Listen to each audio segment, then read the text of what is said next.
इस कहानी से साफ पता चलता है कि चाहे आपकी सैलरी 10,000 रुपए हो या 1,00,000 रुपए, अगर आप इन 5 बातों को ध्यान में नहीं रखते तो आपके लाइफ में फाइनेंशियल क्राइसिस आना तय है। लेकिन क्या आपको पता है कि एक ऐसा सिंपल फॉर्मूला है जो अगर आप फॉलो कर लें तो सिर्फ 15,000 की सैलरी से भी करोड़पति बन सकते हैं। ये कहानी है अमित और रोहित की। दोनों की उम्र 25 साल है, दोनों की सैलरी 15,000 रुपए है और दोनों साथ में ही काम करते हैं। लेकिन 15 साल बाद अमित करोड़पति बन चुका है।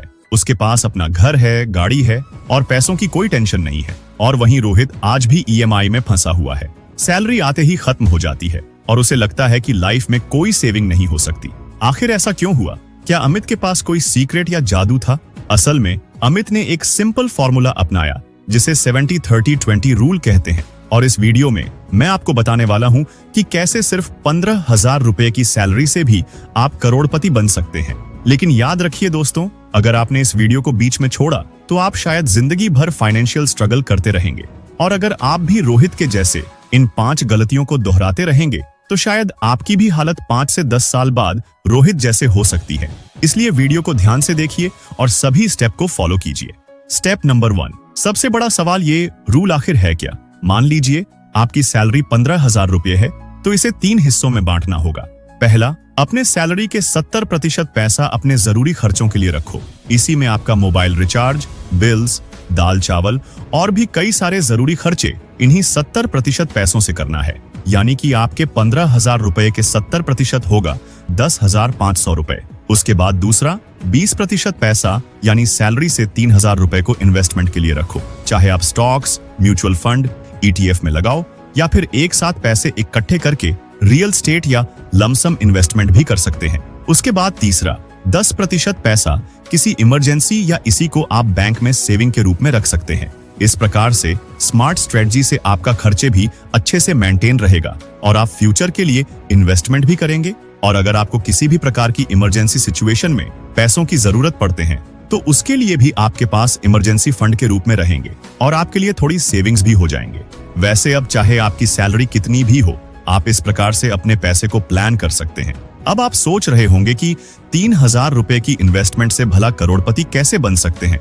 यहीं पर आता है अगला सीक्रेट, कंपाउंडिंग का। लेकिन इसको समझने से पहले दोस्तों, अगर आपने अभी तक हमारे चैनल को सब्सक्राइब नहीं किए हैं तो प्लीज इस वीडियो को एक लाइक करके चैनल को भी जरूर से सब्सक्राइब कर लीजिए और साथ ही इस वीडियो को अपने फ्रेंड एंड फैमिली तक पहुंचाएं ताकि उनको भी कुछ बेनिफिट्स मिल सके। Step number 2, compounding. आपने सुना ही होगा, पैसा पैसे को खींचता है और इसका सबसे बड़ा उदाहरण है कंपाउंडिंग।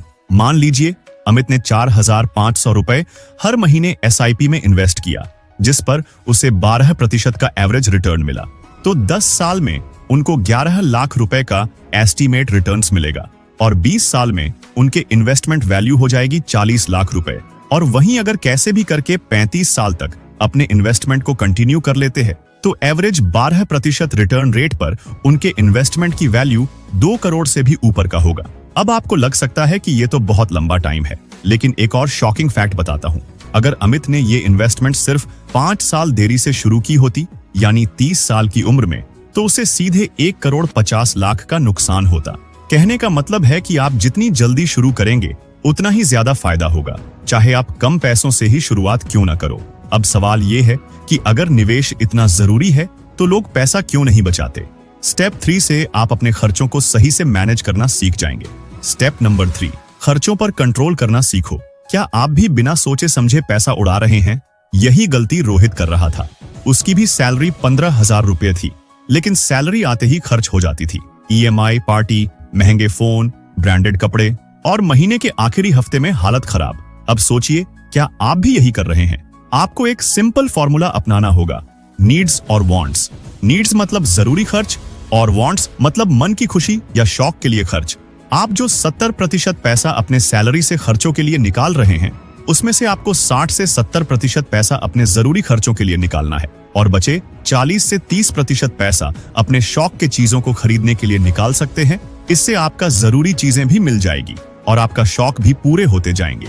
अब सवाल यह है कि अगर सैलरी कम है तो सेविंग्स और इन्वेस्टमेंट कैसे बढ़ाएं? इसके लिए आपको स्टेप 4 को समझना होगा। स्टेप नंबर 4, साइड इनकम बनाओ।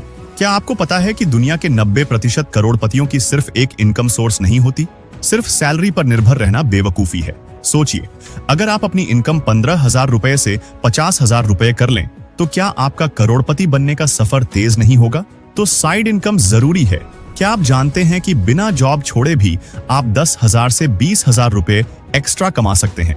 इसके लिए freelancing, graphic design, video editing, copy writing और एफिलिएट मार्केटिंग से भी पैसे कमा सकते हैं। अब सवाल ये है कि अगर आपके पास पैसा आ भी गया तो उसे सही जगह कैसे लगाएं? और यही हमारा आखिरी स्टेप और सबसे इंपॉर्टेंट स्टेप है। स्टेप नंबर 5, सही इन्वेस्टमेंट स्ट्रेटजी। इन्वेस्टमेंट करने से ज्यादा जरूरी है कि आप सही जगह पर इन्वेस्टमेंट करें। तो सवाल ये है कि सही इन्वेस्टमेंट कहां करें?